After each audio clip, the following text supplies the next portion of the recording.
तो now we are going to take the some MCQs या कुछ न्यूमेरिकल आपको करवाती जाऊंगी मैं, ठीक है।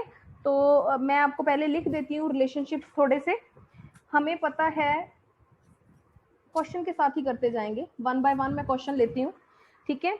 सपोज करो आपको पूछा गया है find out the energy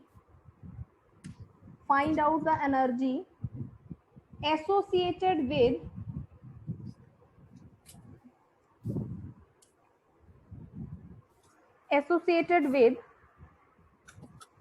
photon of light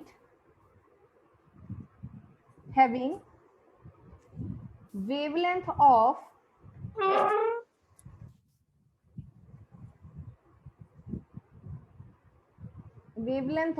6000 angstrom, ठीक है।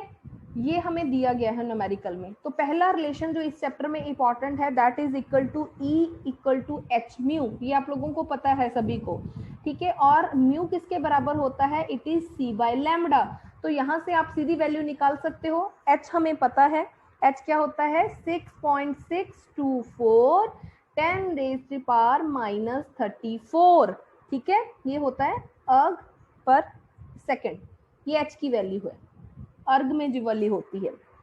C कितनी होती है हमारे पास 3 × 10⁻⁸ मीटर पर सेकेंड। लैम्डा हमें दिया गया है 6000 एंगस्ट्रॉन, और इसको क्या हम इसको ऐसे लिख सकते हैं 10⁻⁸ सेंटीमीटर, ठीक है। 1 एंगस्ट्रॉन कितना होता है 10⁻⁻, ज्योति कितने बराबर होता है बताओ, -10। यस, ठीक है। तो हमने सेंटीमीटर में कन्वर्ट करना है, क्योंकि यहाँ पे हमारे पास क्या है अर्ग सेंटीमीटर, ये मीटर पर सेकेंड है, तो आप किसी भी यूनिट में ले सकते हो। तो यहाँ पे हमने क्या किया, this is centimetre per second, sorry, that's why we are taking in centimetre. तो now you have to calculate energy, तो अब सीधा फॉर्मूला में डालना, आंसर आ जाएगा, राइट। तो फर्स्ट फॉर्मूला ये था। सेकेंड जो रहेगा हमारे पास, किस तरह के क्वेश्चन आते हैं आपके पास,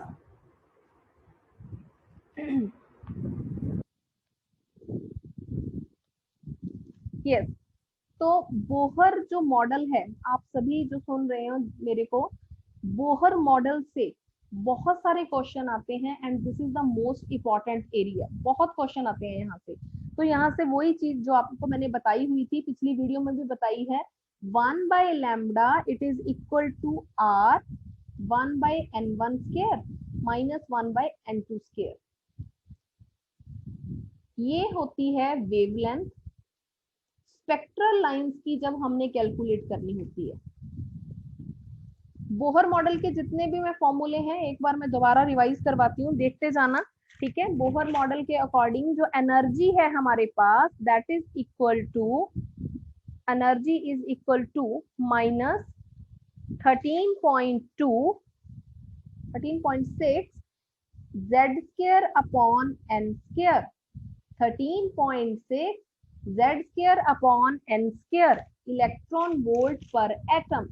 आपके नोट्स आप लोग खोल के देखना एटॉमिक स्ट्रक्चर के, बहुत अच्छे, मतलब मैंने ना यूनिट्स की कन्वर्जन भी की हुई है, तो मैं आपको दोबारा भी सेंड कर दूंगी वो डाटा अगर आपको नहीं मिला तो, ठीक है। तो ये ना काफी सारी यूनिट्स में है मेरे पास, अगर इलेक्ट्रॉन वोल्ट है तो क्या है, जूल है तो क्या है, ठीक है। तो ये 5-7 मैंने पिछली वीडियो में भी डाटा दिया है, तो वो आपने इसको ना अच्छे से याद कर लेना है, ठीक है, क्योंकि याद करेंगे तभी न्यूमेरिकल सॉल्व कर पाएंगे, ठीक है। अब थर्ड चीज जो आपने याद करनी है, यहाँ से ना हमारे पास एंगुलर मोमेंटम निकलता है, वो एंगुलर मोमेंटम हमारे पास किसके बराबर होता है, that is equal to mvr equal to nh upon 2 तो मेरी एक सभी से आपको रिक्वेस्ट है, आप लोगों ने क्या काम करना है, मैथ वाले बच्चे h/2 की वैल्यू कैलकुलेट करके मेरे को भेज देना, ठीक है, ग्रुप में डाल देना। h/2 की वैल्यू आप सभी को याद होनी चाहिए, क्योंकि अगर पेपर में कुछ आता है तो हम वहां पे कैलकुलेट नहीं करेंगे, इतना टाइम वेस्ट नहीं करेंगे, क्योंकि ये कांस्टेंट है, पहले से पता है हमें। अनटिल और अनलेस कोई यूनिट का डिफरेंस ना हो वो अलग बात है, बट अदरवाइज ये सेम रहता है, ठीक है। तो आपने इसकी वैल्यू कैलकुलेट करके सभी ने अपने पास रख लेनी है कि अगर कुछ आता है तो आप डायरेक्टली इसकी वैल्यू को पुट कर पाओ, ठीक है। एक यहाँ से हमारे पास आता था रेडियस का, रेडियस जो होती है that is equal to 0.529 n square upon z। ठीक है, ये भी एंगस्ट्रॉन में वैल्यू होती है। रेडियस किसी भी ऑर्बिटल की आपको पूछी जा सकती है।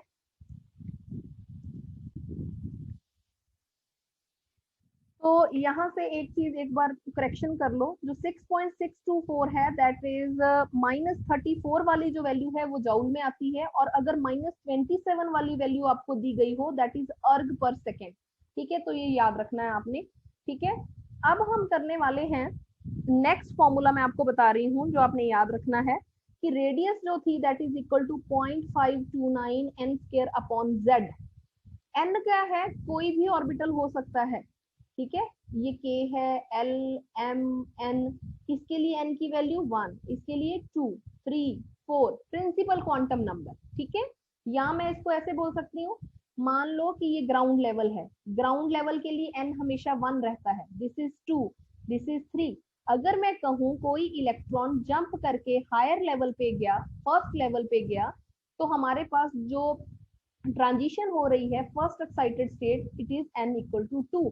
तो आपको बोला जाएगा, आपने उसी अकॉर्डिंग इसको कैलकुलेट करना है। ठीक है, उसके बाद हमारे पास जो वेलोसिटी होती है, वेलोसिटी दे दें, बताओ कि किस वेलोसिटी से इलेक्ट्रॉन रिवॉल्व कर रहा है, तो ये आएगी 2.18 10⁻⁶ z अपॉन n। ठीक है, मीटर पर सेकेंड। तो दिस इज इंपॉर्टेंट। ठीक है, ये याद रखना है आप लोगों ने, बहुत इंपॉर्टेंट है 3-4 फॉर्मूलाज। अब देखो क्वेश्चन करवाती हूँ कैसे बनेंगे। सपोज आपको बोला गया कैलकुलेट करो, calculate the wavelength of spectral line when electron in the hydrogen atom. Hydrogen atom का स्पेक्ट्रम बहुत ज्यादा इंपॉर्टेंट है अगेन। ठीक है, हाइड्रोजन एटम अंडरगोस, ये नंबर फ्री के हैं क्योंकि यहाँ पे सीधा फॉर्मूला में अपने वैल्यू पुट करनी होती है, तो फॉर्मूला नहीं भूलना। ठीक है लवली, फॉर्मूला याद रखना है क्योंकि ਤੁਹਾਡਾ पेपर सब तो पहला है। Energy level 2। तो दिस इज द क्वेश्चन। हमें क्या बोला गया कि हाइड्रोजन का स्पेक्ट्रम है, उसमें ना हमने एक स्पेक्ट्रल लाइन दे दी, कहते कि उसकी वेवलेंथ कैलकुलेट करो। ट्रांजिशन हुई कहां से कहां तक दिया जाता है, स्पेशली कि ट्रांजिशन हुई है n लेवल 2 से लेके n लेवल 4 तक। ठीक है, n लेवल 2 से लेके n लेवल 4 तक। तो कुछ नहीं करना, वेवलेंथ निकालनी है, तो फॉर्मूला पता है 1/λ r z स्क्वायर होता है वैसे, पर हाइड्रोजन के लिए z नहीं लिया जाता। ठीक है, तो z क्यों नहीं लिया जाता, क्योंकि इट इज 1। ठीक है, इसको इग्नोर कर देते हैं, तो सीधा फॉर्मूला ये लिख लिया जाता है। इसकी वैल्यू होती है 109678, और 1 कितना है यहाँ पे हमारे पास, n1, इट इज 2⁻²। ठीक है, यहाँ पे कितना है 4⁻²। तो जब आप इसको सॉल्व करोगे तो इट कम्स 486 नैनोमीटर। ठीक है, लैम्डा जो आएगा हमारे पास 486 नैनोमीटर। तो कहने का मतलब सिर्फ ये फॉर्मूला याद रखना है, ये रिडबर्ग कांस्टेंट है। क्या बोलते हैं इसको, रिडबर्ग कांस्टेंट। चलो जी, हर टाइप का न्यूमेरिकल जो आ सकता है मैं उसके साथ के एक एक दो आपको करवा दूंगी, आपको समझ आ जाएगा कि आपने कैसे सॉल्व करने हैं। Now next numerical is,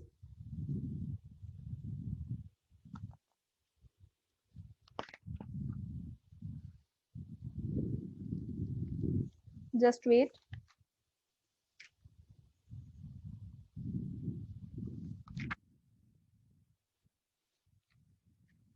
Yes, so next question is, it is dependent upon the hydrogen spectrum। याद रखना है आपने, पहली लाइन होती है Lyman, Balmer, Paschen,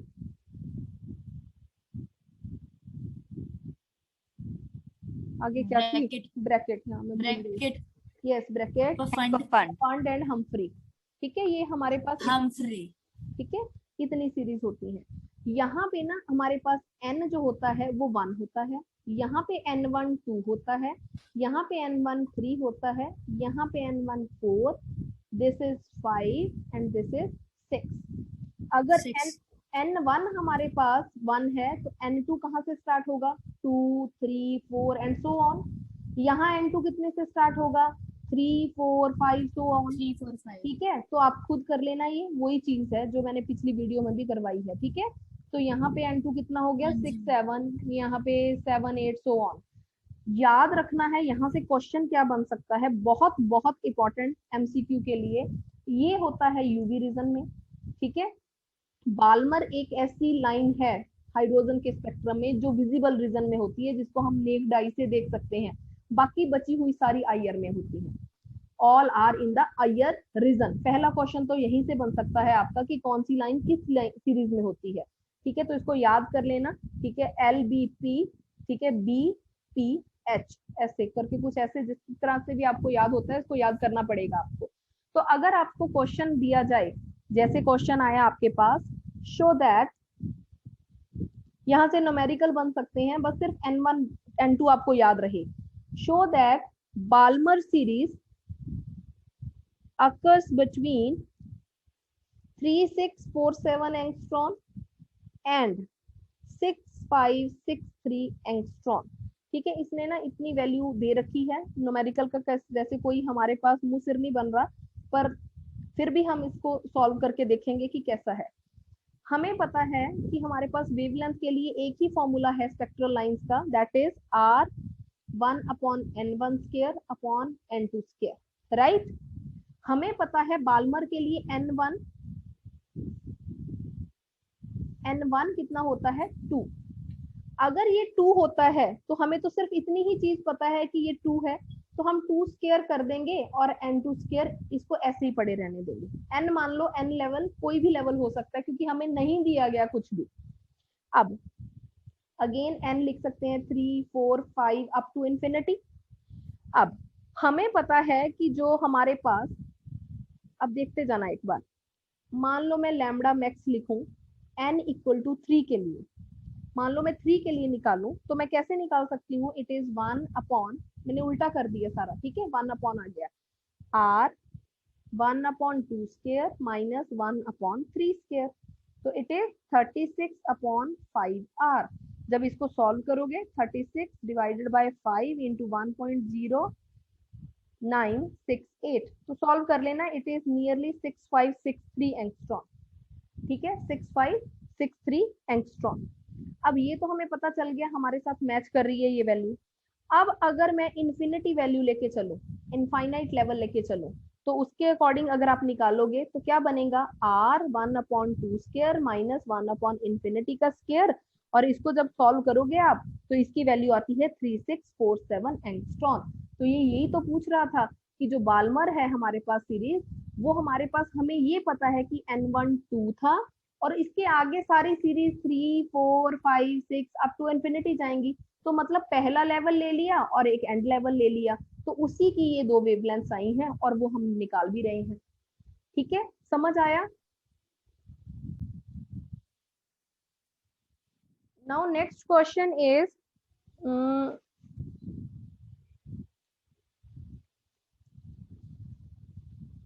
yes, wavelength of certain line in Balmer series is observed to be 4341 angstrom. To what value of n does this correspond? ठीक है, तो न्यूमेरिकल मैंने लिखा, थोड़ा सा ट्राई करने की कोशिश करो और मेरे को 2 मिनट दो। ठीक है, उसी फॉर्मूले से ये निकलेगा, तो देखो ये क्या है।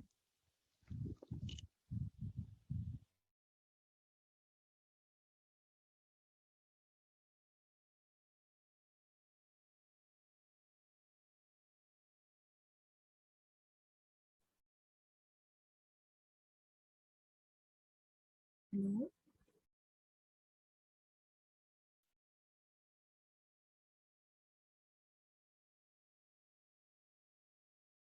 मनप्रीत मैम, हाँ जी, मैम है या नहीं? I think no. अच्छा, मुझे लगा कोडिंग कि ऑन। बंदर की चुप कर जाओ।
हाँ जी, हुआ सॉल्व? तो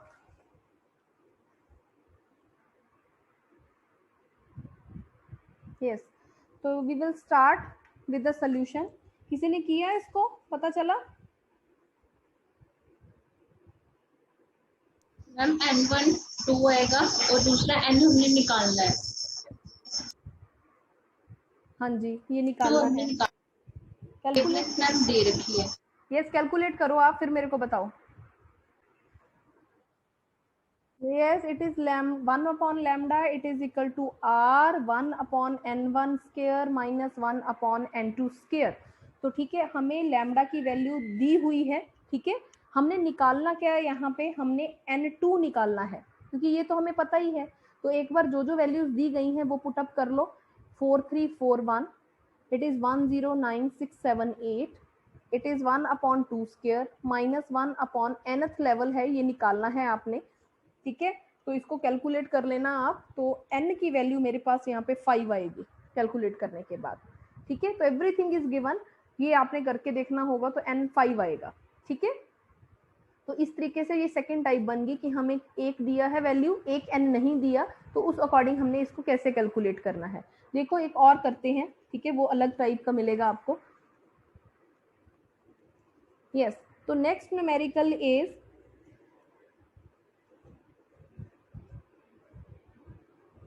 what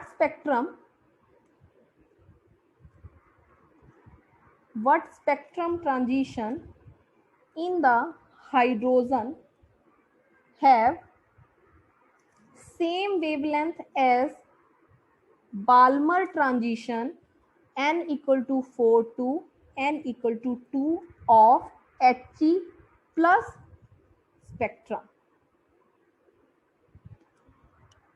अब यहाँ पे ये क्या कह रहा है कि हमें कोई ऐसी ट्रांजिशन ढूंढनी है हाइड्रोजन में, ठीक है। जैसे बाल्मर में इन्होंने बताया हुआ है कि N4 से N2 तक जा रहा है, ठीक है। तो बताओ जी किस जगह पे ये दोनों मैच करेंगे, हीलियम वाले का और हाइड्रोजन वाले का। तो इसका हमने कैसे सोल्यूशन करना है, एक बार देखो।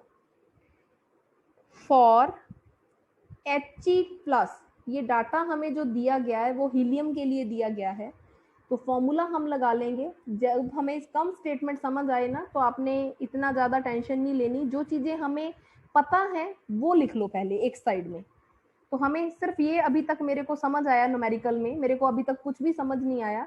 ये पता चला कि सिर्फ हीलियम के लिए ये डाटा दिया गया है। तो हीलियम के लिए हमें पता है फॉर्मूला ये है, और इसके लिए अगर मैं इसको निकालना चाहूँ तो it is 2 square into r और 1 upon 2 square minus 1 upon 4 square, और ये कैलकुलेट किया तो इट इज 3r/4। अब ये पूछ रहा है कि जो वैल्यू इसकी आई है, what spectrum in the case of hydrogen, hydrogen में ऐसी कौन सी लाइन होगी बाल्मर सीरीज में जो इस वैल्यू पे आए। समझे आप कि हीलियम के केस में जितनी वेवलेंथ आपके पास आ गई उतनी ही वेवलेंथ हमारे पास हाइड्रोजन में आए, बट साथ में सिर्फ इतना मेंशन किया कि वो बाल्मर सीरीज में हो। तो देखो फिर क्या करना है, for hydrogen atom, hydrogen atom के लिए भी हम यही फॉर्मूला लगा लेंगे। 1 अपॉन लैम्डा है तो 1 अपॉन लैम्डा ही रहने देंगे। आर की वैल्यू मैंने यहाँ पे नहीं लिखी, क्योंकि जब आपको पता चल जाए ना कि आपने रेशो निकालनी है या कोई दो चीजों को कंपेयर करना है, तो फिर कोशिश किया करो कि कांस्टेंट्स के साथ मल्टीप्लिकेशन नहीं करनी। पेपर में इस चीज का ध्यान रखना, क्योंकि फिर कैलकुलेशन लेंथी हो जाती है। तो हमने r इसको ऐसे ही रख लिया, इसके लिए ये 1 ले लेंगे। यस 1 ले लेंगे, ठीक है। तो it is Balmer series, Balmer series में हमारे पास कितना होता है n1 2, yes it is 2 square, ठीक है। तो अब इसका लेवल हमें इसका नहीं पता, ठीक है। तो अब हम कैसे करेंगे, ध्यान से देखते जाना। क्या मैं इसको ऐसा कर सकती हूँ कि 1/लैम्डा की जगह मैं 3r इधर लिख लूँ, 3r/4 it is equal to r, देखते जाना r, एक बार इसको ऐसे चलने दो, n1 square minus 1/n2 square. अब हम क्या कर सकते हैं, देखो r इधर ले जाएं तो r से r कट जाएगा, तो we are having n1 square minus n2 square it is equal to 3/4, ठीक है। तो n आपको पता ही है कितना है, ठीक है, बाल्मर सीरीज की बात है, यस। तो आप n2 की वैल्यू यहाँ से निकाल सकते हो, ठीक है। तो इस तरीके से करना है हमने कि किस कैसी वैल्यू आएगी। ठीक है, कुछ भी देखो, अब मतलब है फॉर्मूला वही, बट कुछ ना कुछ स्टेटमेंट आपको ऐसी घुमा के दे देंगे कि आपको लगेगा कि नहीं आता, पर कुछ नहीं है, फॉर्मूला लिखना, धीरे धीरे चीजों का पता चल जाता है, जब लिखते जाओगे समझ आ जाएगा। अब एक आधी और टाइप करवाती हूँ जो पॉसिबिलिटी और बन सकती है, ठीक है, वो देखो। यस, तो नेक्स्ट है हमारे पास, calculate the wavelength produced by a line in the case of Lyman series. अब लाइमन की बारी आ गई। हमेशा ज्यादातर जो क्वेश्चन बनते हैं वो बाल्मर सीरीज पे बनते हैं, याद रखना, क्योंकि जितने भी पेपर मैंने देखे, काफी पेपर आया हुआ है बाल्मर सीरीज में, तो N1 उसके लिए 2 रहता है। लाइमन सीरीज का आपने वेवलेंथ निकालनी है। व्हेन दिया क्या है, when an electron falls from 4th level to 4th stationary level in hydrogen atom. तो बस इतना गिवन है हमें, ठीक है। तो कुछ नहीं, पहले फॉर्मूला लिखेंगे, हमें नहीं पता एक बार स्टेटमेंट पे ज्यादा जोर नहीं देना, पहले स्टेटमेंट लिख लो। अब दोबारा रीचेक करो स्टेटमेंट। हमें यहाँ पे क्या पूछा गया है, लैम्बडा निकालना, तो ये कैलकुलेट करना है। साथ में क्या दे दिया, लाइमन, लाइमन दिया है, तो हमें पता है ये क्या है, इट इज 1। N2 ये भी दे रखा है, तो it is 4th level, 4th दिया हुआ है, तो जब आप इसको कैलकुलेट करोगे तो इट इज 969.6 एंगस्ट्रॉम, ठीक है, इतनी वैल्यू आएगी। इसमें ना, इस न्यूमेरिकल में RH की वैल्यू जो है, ध्यान से देखना, इट इज गिवन कि 1.1 इंटू 10⁻⁷ मीटर -1। तो R की वैल्यू इन्होंने मीटर में यहाँ पे अलग से दे रखी है, तो हमें वो ही लेनी पड़ेगी, ठीक है। तो हम ये नहीं लेंगे, इट इज 1.1 इंटू 10⁻⁷ गिवन था ये, ठीक है। तो जल्दी जल्दी में वही वैल्यू जैसे मैंने ली, कई बार हम ऐसे पेपर में गलतियां करते हैं, पर इट इज गिवन, तो गिवन वैल्यू ही यहाँ पे लेनी है, ठीक है। यहाँ पे यही ट्विस्ट था और कुछ भी नहीं है, क्योंकि बच्चे करते करते यही लेते हैं, गलती हो जाती है। तो ट्विस्ट यही था न्यूमेरिकल का, कि यहाँ पे वैल्यू हमने जो दी है उसी से इसको कैलकुलेट करके आंसर निकालना है। तो this is the kind of question जो आपको पेपर में पूछे जा सकते हैं, ठीक है। तो ये ध्यान रखना, ये बहुत इंपॉर्टेंट है। और जैसे ये पूछ लिया कि इलेक्ट्रॉन है हमारे पास, ठीक है, वो ट्रांजिशन कर रहा है, इस तरीके से ट्रांजिशन करेगा कि उसकी जो काइनेटिक एनर्जी है वो चेंज हो रही है, किसमें, x से वो जा रहा है x/4 में। तो what will be the change in the potential energy, ठीक है। एक इलेक्ट्रॉन था, उसने ट्रांजिशन की, काइनेटिक एनर्जी उसकी x से x/4 में चेंज हो गई, तो बताओ जी उसकी पोटेंशियल एनर्जी पे क्या चेंज आया। तो हमें कैसे निकालना पड़ेगा इसको, देखो इसके ऑप्शन हमारे पास दिए गए हैं, 3/2x और दिया है -3/8x, it is 3/4x and then it is -3/4x। तो एक चीज मान के चलो, आपको बहुत डिफिकल्ट क्वेश्चन नहीं आएंगे पेपर में, ठीक है। जो डिफिकल्ट वन आपके पास आने हैं वो ऑर्गेनिक में से आ सकते हैं, वो भी लेक्चरर वालों के लिए, बाकी सभी बच्चे इतना ज्यादा डिफिकल्ट वाला काम नहीं आएगा आपको, बट फिर भी चलो ये एक पॉसिबिलिटी है कि हमने करनी है। हमें पता है जो पोटेंशियल एनर्जी है, what is the relationship, -2ke, इन दोनों का रिलेशनशिप ये होता है, ठीक है।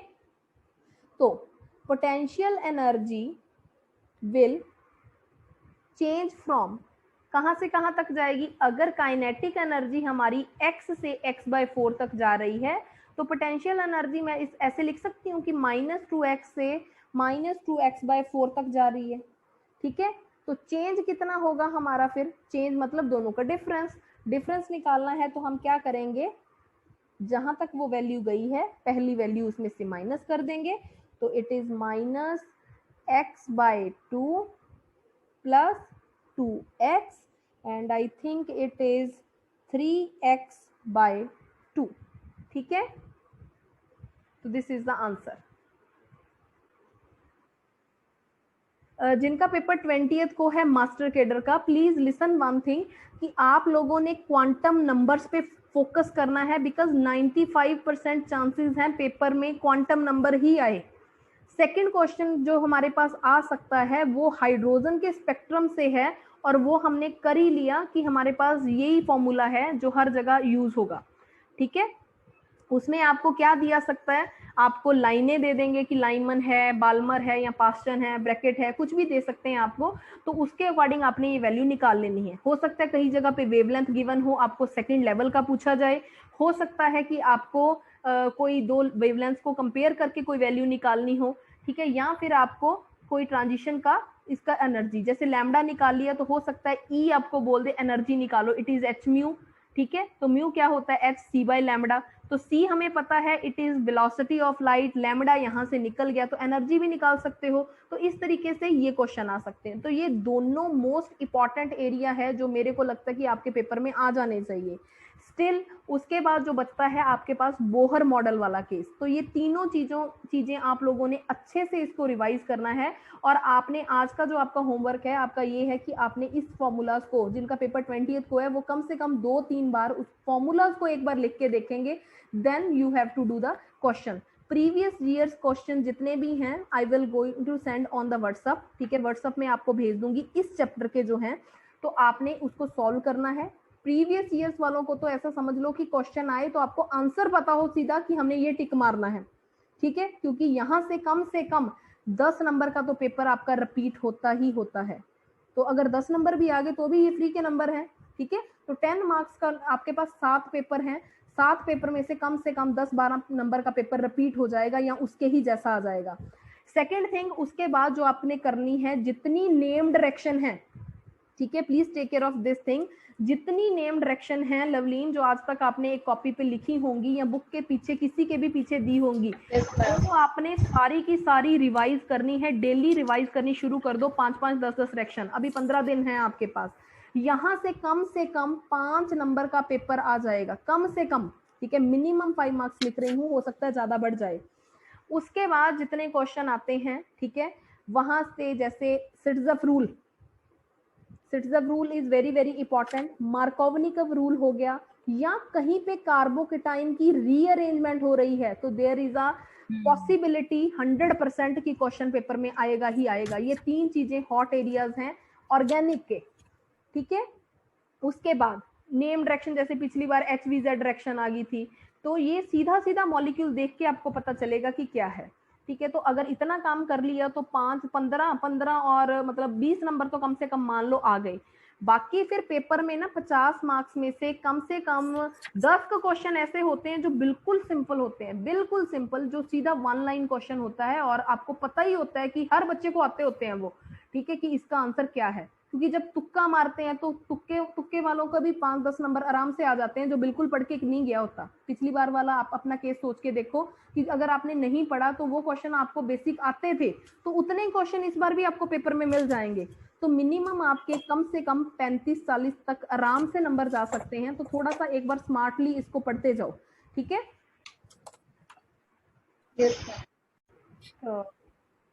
तो next we have to do the rest part of atomic structure, ठीक है। यहाँ पे मैंने अभी तक आपको बोहर का करवा दिया था, मैंने आपको जितना भी Lyman series, Balmer series, hydrogen spectrum थे वो बता दिया, एनर्जी का बता दिया था, एंगुलर मोमेंटम का हमने बात कर ली, डी ब्रोगली रिलेशनशिप हो गया, हाइजनबर्ग होता है delta x into delta p, it is greater than equal to h/4 pi, this is uncertainty in the position and this is m delta v, ऐसे भी लिख सकते हैं, ठीक है, मोमेंटम है, तो it is uncertainty in the velocity.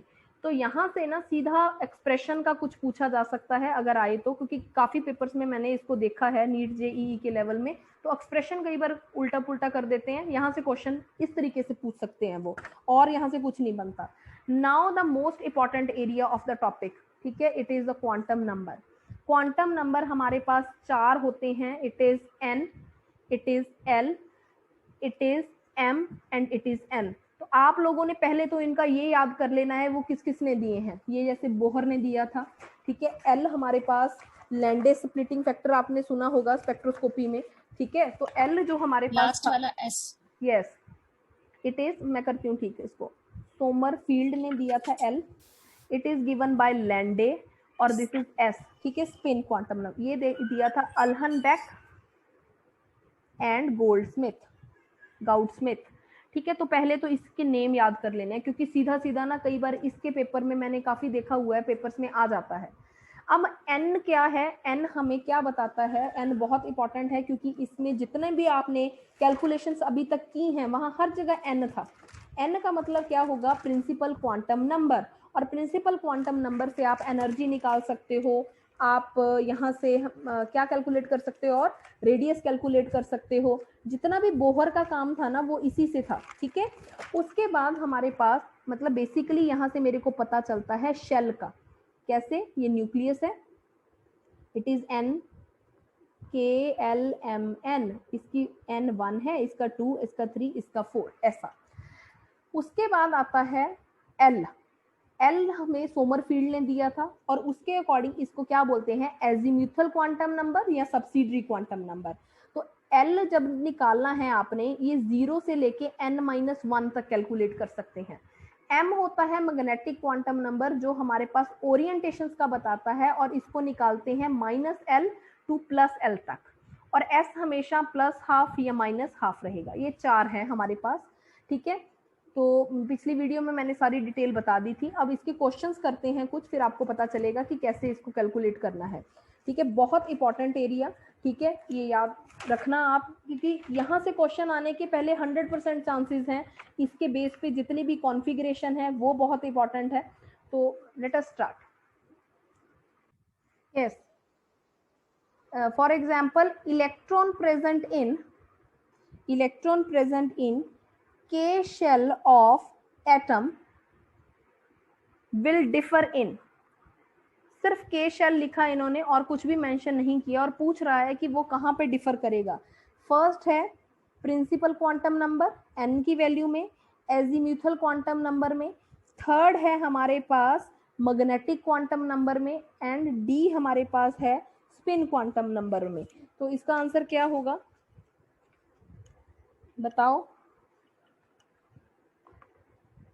Spin quantum number. Yes, it is spin quantum number. कैसे एनालाइज किया इसको आपने, K shell ma'am because K quantum number. Yes, K के लिए हमारे पास वैल्यू जो है n = 1 होती है, N1 फर्स्ट है। तो यहाँ पे हमारे पास क्या इलेक्ट्रॉन ऐड होंगे, पहला शेल है तो 2 ही इलेक्ट्रॉन ऐड हो सकते हैं, तो मतलब एक बॉक्स में 2 इलेक्ट्रॉन जा सकते हैं।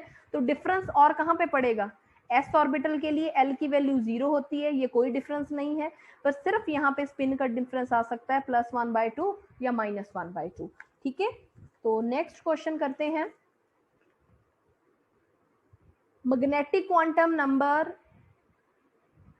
इज गिविंग इंफॉर्मेशन अबाउट, तो मैं पूरा क्वेश्चन नहीं लिखूंगी, सभी को आता ही है। क्या इंफॉर्मेशन देता है magnetic quantum number, it tells us about the orientation, ठीक है, ओरिएंटेशन, जिसको स्पेशियल ओरिएंटेशन भी बोल दिया जाता है, स्पेस ओरिएंटेशन भी बोल दिया जाता है।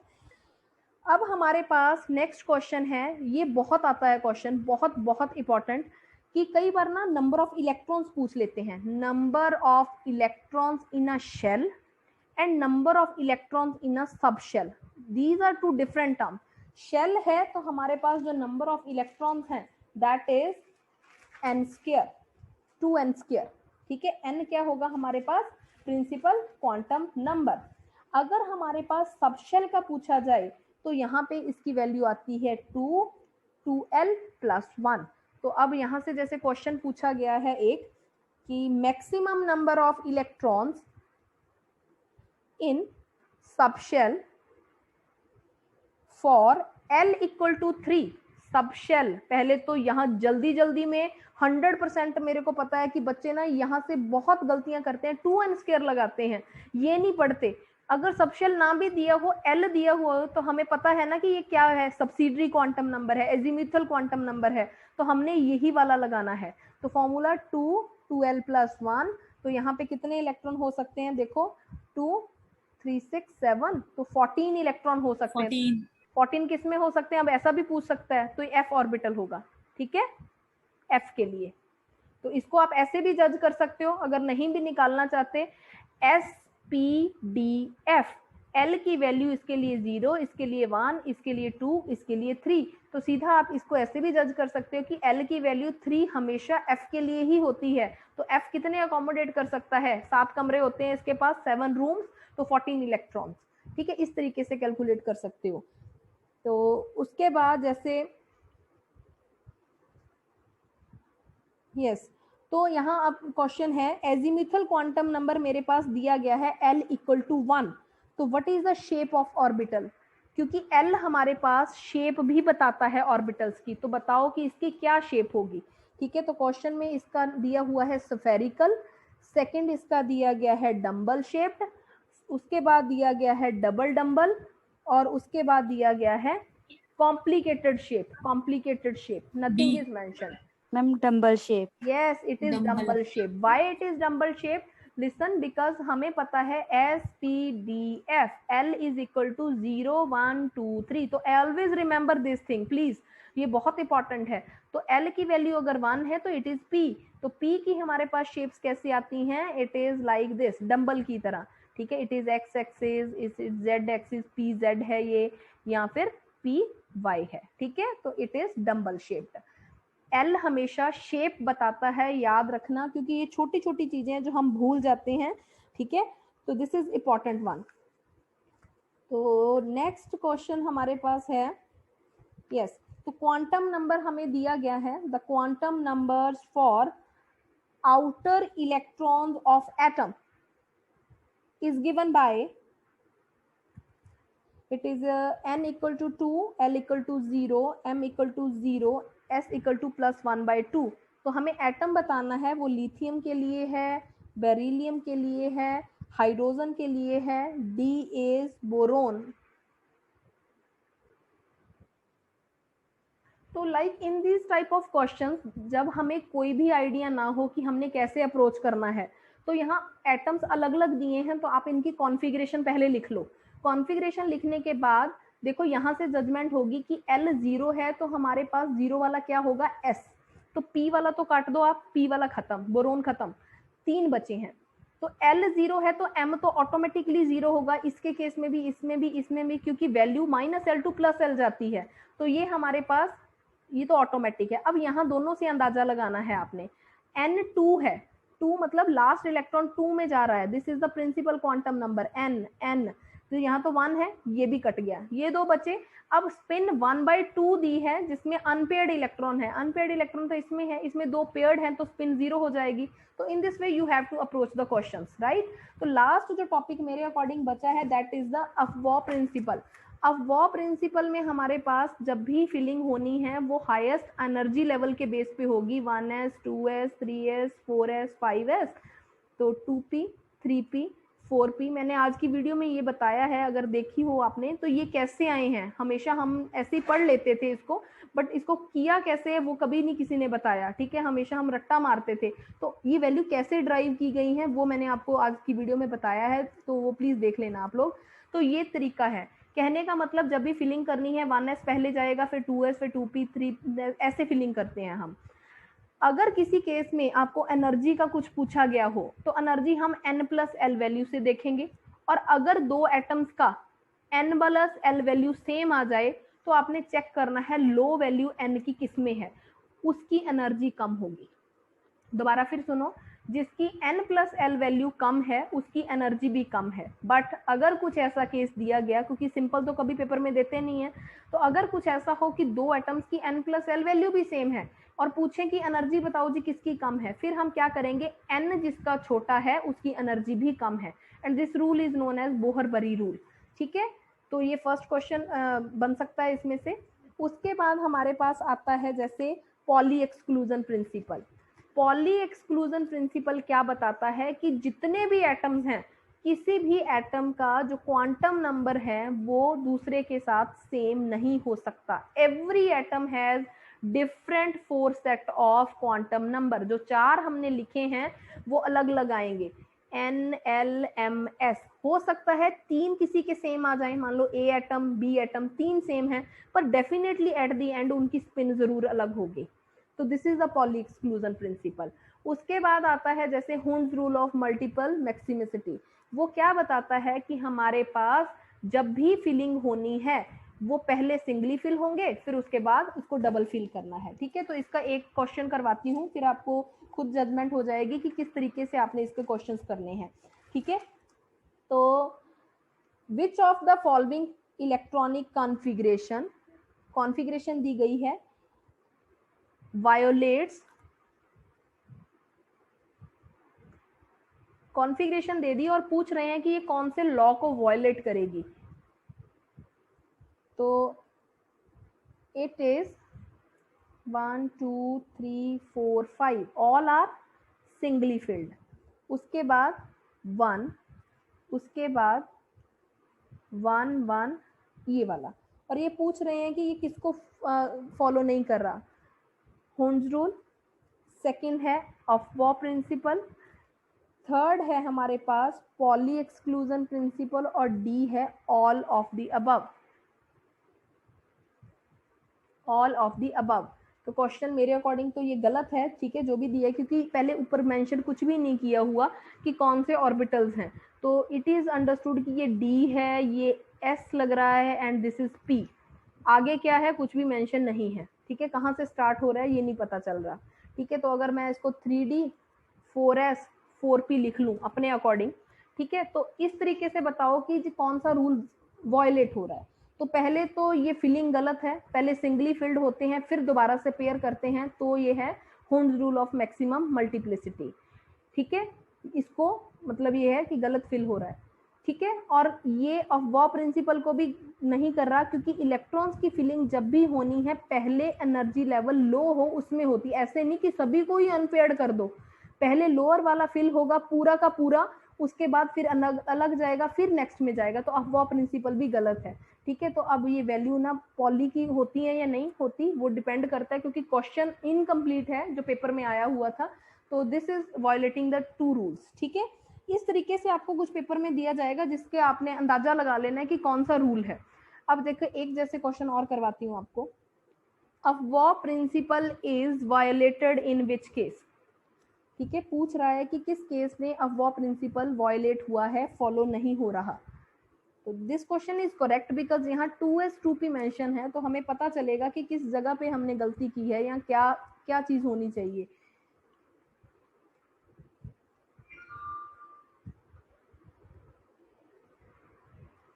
यस, तो now we are having these are 4 options, और ये पूछ रहा है कि बताओ जी किसमें ये रूल वायलेट हो रहा है। तो प्लीज थोड़ा सोच के बताओ कि किसमें होगा। तो it is option number 2 because as I earlier told to you कि पहले एनर्जी 1S 2S 2P जब तक ये पूरा फिल नहीं होता, कभी आपने ये देखा है कि ये अगर ये 2 नहीं फिल हुए तो ये पहले ही इधर जंप कर गया, ऐसे तो कभी भी नहीं होता। हीलियम है तो इट इज 1S 2, कभी ऐसा देखा इट इज 1S 1 2S 1, गलत। हमेशा हमें जो ये है पहले इसके 2 इलेक्ट्रॉन फिल करने पड़ते हैं, फिर इसके 2, फिर इसके हमारे पास 6 फिल होंगे तभी नेक्स्ट लेवल पे जाएंगे। तो देखो इसमें 2S फिल है, इसमें ये ठीक थी कॉन्फ़िगरेशन, इसमें भी ठीक थी, ये वाली कॉन्फ़िगरेशन गलत दी हुई है। ठीक है, क्यों? क्योंकि इसने 2S को फिल नहीं किया, सीधा 2P पे जंप करवा दिया। तो दिस इज द थिंग। तो from my side this chapter is done, right. तो जस्ट आपने क्या करना है, अगेन सभी के लिए यही काम रहेगा, फॉर्मूलाज आप कर लो। आज के लिए क्वांटम नंबर्स के क्वेश्चन आपने सारे करने हैं, प्रीवियस ईयर क्वेश्चंस मैं आपको भेजूंगी। तो जितने क्वांटम नंबर के क्वेश्चन बनते हैं और जो टॉपिक्स मैंने आपके साथ डिस्कस किए हैं, मनप्रीत आपने भी आज ऐसे ही करना है। तो जितने क्वेश्चंस मैंने आपको बताए हैं फटाफट इसको करके देख ले हैं, चाहे कोई भी एनसीईआरटी की बुक लेके करके देख लेना, ठीक है। तो इट इज सफिशिएंट। तो I just want to say one thing to everybody who is listening me कि जितने मुझे पता है मैं फास्ट हूँ, पर पेपर के लिए आपके पास सिर्फ 20 डेज हैं, गिनती के 20, वो भी निकल गया, तो 18 डेज बचे हैं आपके पास। लास्ट के 2 दिन निकाल दो जिसमें आपने खुद की रिवीजन करनी है, 15-16 दिन हमारे पास बचते हैं। डेली हम एक चैप्टर खत्म कर सकते हैं, जो जो चीजें इंपॉर्टेंट हैं अब इस टाइम हम वही पढ़ सकते हैं, ठीक है। तो ऑल्दो जिनका पेपर नहीं है उनको और भी हो सकता है कि हमें 15 दिन और एक्सटेंडेड मिल जाए, लेक्चरर के लिए और 15-20 दिन मिल जाए तो अच्छी बात रहेगी। पर हम फिलहाल मान के चल रहे हैं कि हमारा पेपर भी 20 को है, तो सभी बच्चे जो जो इंपॉर्टेंट टॉपिक एक बार मैं बता रही हूँ उसके अकॉर्डिंग एक बार 15-16 चैप्टर जो डेली के होंगे वो आपके लिए बेनिफिट रहेगा, क्योंकि आपके हैंड में होगा कि आपने सिलेबस पढ़ लिया। ठीक है, तो जो इंपॉर्टेंट टॉपिक्स बताए हैं उसके अकॉर्डिंग थोड़े थोड़े क्वेश्चंस करके देख लेना, minimum 5 to 10 question her topic के करके देख लेना फ्रॉम दिस चैप्टर। नाउ इस चैप्टर को दोबारा देखने की जरूरत नहीं पड़ेगी।